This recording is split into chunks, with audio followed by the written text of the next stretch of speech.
Hi, my name is Ken Lasterson. I wrote the microbiome prescription website, and this is an attempt to do a quick recap of what it is and what it is not.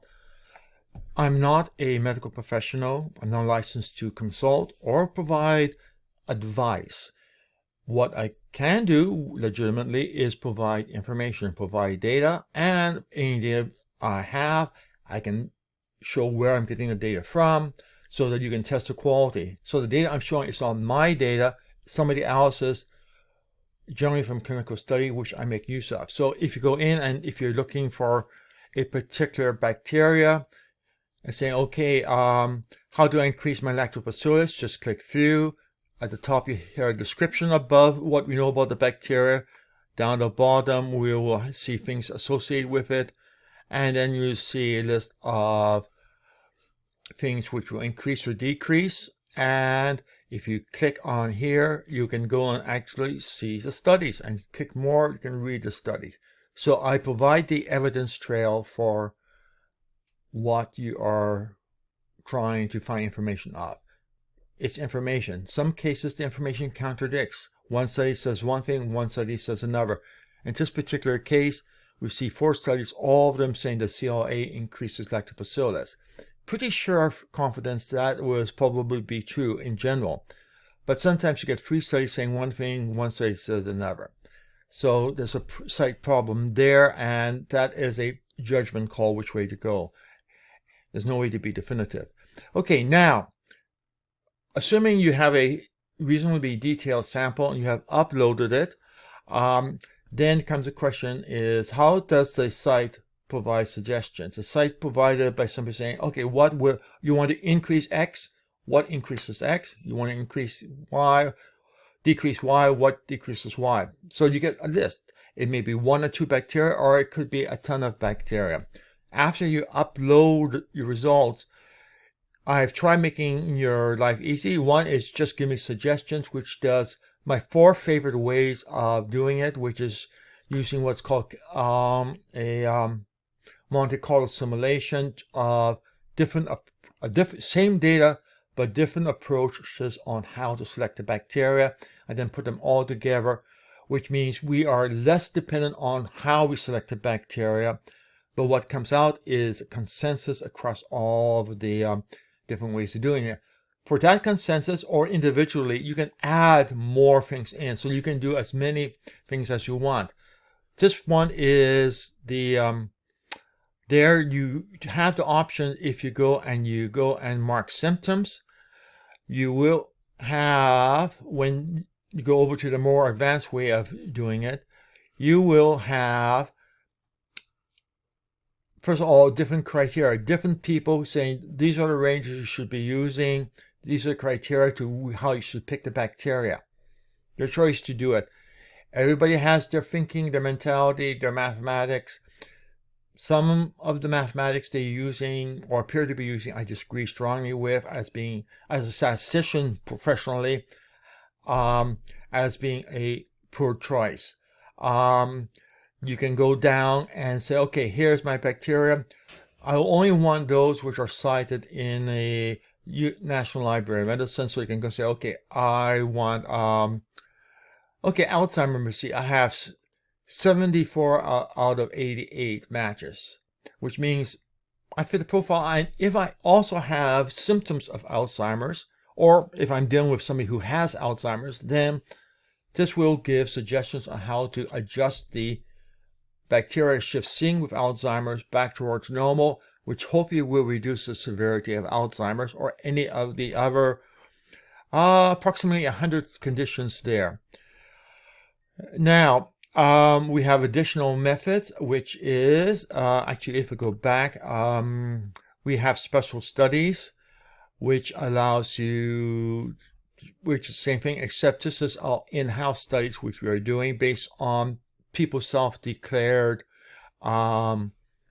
symptoms. And if you have a match, and you see what percentage match you do, you can go and do that, and that will select the bacteria, only the bacteria which are associated with that particular thing. We also have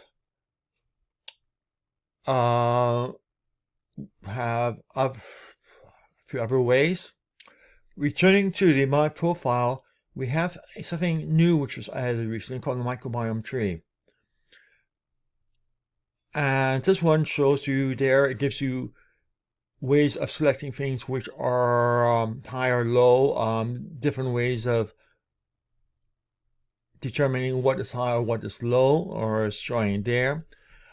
And what you can now do is saying, okay, I'm having problems with short-chain fatty acid. I don't have enough of them.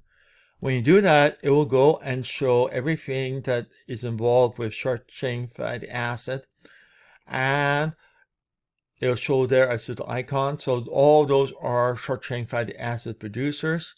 There's a whole long list of them. So if you click on one of them, you'll go and get a description and see. We can see here we have short-chain fatty acids sitting there, and you could then, after reading to see if it helps or decreases or increases or decreases the condition, you can go and just select here.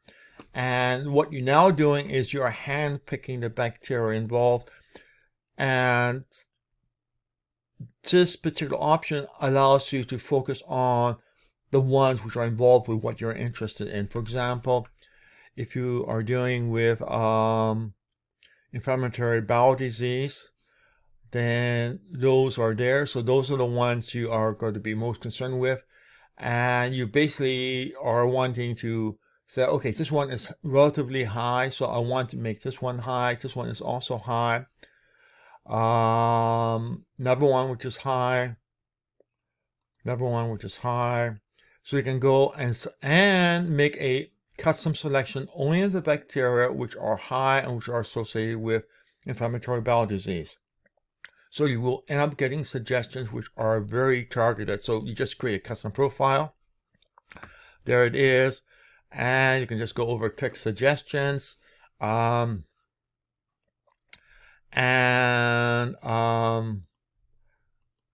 there. You can also say show links to studies used for suggestions.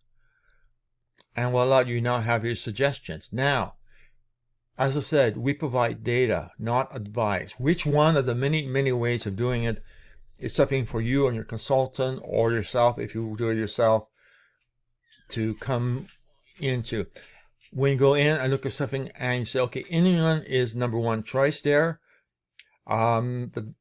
Click here, and now you find a list of all the studies, 14 studies were used, and indicated which ones you do. In general, everything we wanted to select were things we want to decrease, and there we have all the items which are decreasing, something which are associated with irritable bowel syndrome. If we go back and take a look at something else like vitamin B1, then we have some more things associated with the bacteria we pick, and only the ones we pick. So here you can see the name of the bacteria, what you're trying to do with it, what the supplement suggested is, and we can now go and take a look at the actual study, in which case everything here happens to be from the same study. So if you want to read a study, click here, and in this case it will download the PDF. And if you go back, let's see if we have the full text available. And there we have the nature and the beginning here, and you have to actually read the full. It's behind a paywall, so that's it. The whole purpose is to give you information to the data, to say, okay, with the absolute latest research, and it's updated weekly, what should I be taking or not be taking? The information is provided. It's intended to provide information, not advice. I'm not licensed or qualified to do it. There are people who will gladly provide their expertise on it. You should always check their credentials and their training. And also perhaps when you take a look at information on the site, compare their suggestions with what the site suggests, and ask them why they're ignoring a particular study or why their suggestion is contradictory to what's there. It may be, I'm missing some document. That'd be good to know. If so, tell me so I can include it. Or it could be that they haven't read the document, in which case they are acting from less information, and hopefully this will cause their ability to make suggestions to improve. Key thing is, I'm not an advisor. I am basically simply build a AI engine and library information with the ability so that you can go and you can see exactly what you want. Let's restrict that down, and we now get the suggestions, and based on what we have picked there, for example, planetarium, we hit here, and we now see how planetarium impacts things. And see, in some cases, we see some cases where it increases, other cases it decreases. So there is an attempt to do a balancing act between all the studies, because studies contradict each other, and hence we don't know what exactly we'll do. We try to estimate what the probable consequence is and assign the values there. The confidence we have that will make the desired change in the right way. Okay, so that is basically it. And yes, and with that, I'll finish.